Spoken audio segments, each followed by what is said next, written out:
So perhaps the simplest way to go about finding a limit is via what's called direct substitution. So this is exactly what it sounds like. If we are looking at, say, like the limit as x approaches 2 of x squared, for example, then in cases of relatively simple functions like this one, we often can just look at the output at 2, and that will be the limit. So we haven't really looked at this up to this point because I really wanted to emphasize the difference between the limit of a function and the output of a function. But it's not uncommon for them to be the same thing. So the particular condition for us to be able to just consider the output and the limit of the function at that point to be the same thing is that the function needs to be continuous at that point. And we'll look at that more later. In fact, the way continuity is defined is as the limit at that point equals the output at that point. So it's a little bit circular, saying it this way. But in most of the functions that we look at, like polynomials, for example, are continuous functions. So we're able to just directly substitute that number into the function and obtain the limit. So in this case, we would simply get 2 squared, which is equal to 4. And, this is easily verified on the graph as well. We just go ahead and put in the x squared graph like we've been doing. We can go ahead and look at 2. We see that from the left side, it's clearly approaching 4. From the right side, it's clearly approaching 4. Right? So oftentimes we can just go ahead and do the direct substitution. Like I said, though, I did want to emphasize the difference between a limit and an output. Namely, if we have something like f of x equals x squared, if x does not equal 2, and I don't know, say 0 if x equals 2, it doesn't matter what the actual point is. It doesn't even need to be a point. But the point here is that, so here, this is equal to f of 2, right? In this example down here with this new f of x, since x squared is not defined at 2, f of 2 is undefined. But the limit is not changed, right? The limit as x approaches 2 of f of x is still equal to 4. So this is the key difference between the output and the limit, even though in the case of a continuous function, it does end up being the same point.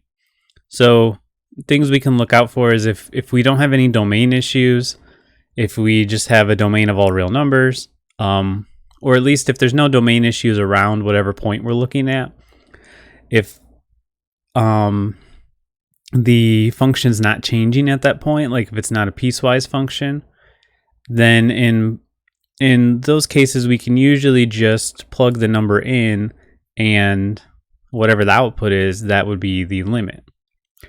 So it doesn't necessarily have to be a fully continuous function. If we look at something like just say like 1 over x, for example, this function is not continuous at 0, right? Because the you can't plug in 0, it's not defined as 0.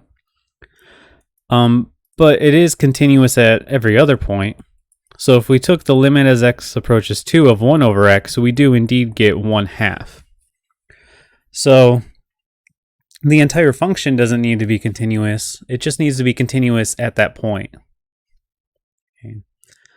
So we saw an example with the absolute value where, of course, that wasn't the case, right? Where we had a function that looks something like this. Particularly this was at 1, this one was at -1, right? So at this point, it's not continuous, it jumps, it's not one continuous line, and that led to the limit not existing at that point. But as we've seen, it doesn't need to be continuous at that point in order for the limit to exist either. So there's a lot of different combinations here. So if the function is relatively simple, if there's no piecewise part to it, there's no domain issues at that point, you can usually get away with direct substitution. So we can look at just a couple more examples. So if we look at like the limit as x approaches, I don't know, maybe we'll do something like the natural log of 3, right? We've only used nice numbers so far, but this is fine too, of say e to the x. Then the limit of this would be e to the natural log of 3, which is going to be 3. So bringing in what we did with the logarithms here. Okay. By the way, as an aside here, the limit as x approaches infinity of 1 plus 1 over x to the x is actually equal to e.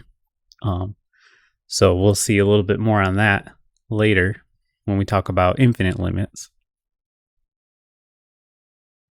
If we do something like the limit as x approaches, say, pi over 4 of sine of x, then it will just be sine of pi over 4, which will be 1 over root 2. Okay. So the times when you can't do direct substitution, a lot of times it'll actually be pretty obvious.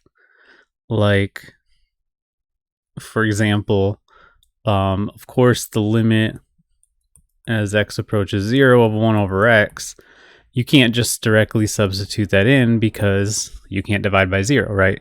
So a lot of times there will be a domain issue at that point, kind of stopping you from doing it anyway.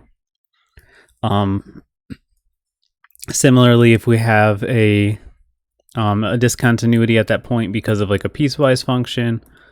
So again, if we're looking at f of x equals x squared, if x does not equal 2 and 0, if x does equal 2, the limit as x approaches 2 of f of x is still 4. So it's, you in a sense are doing direct substitution, right? You're substituting into this part of the function.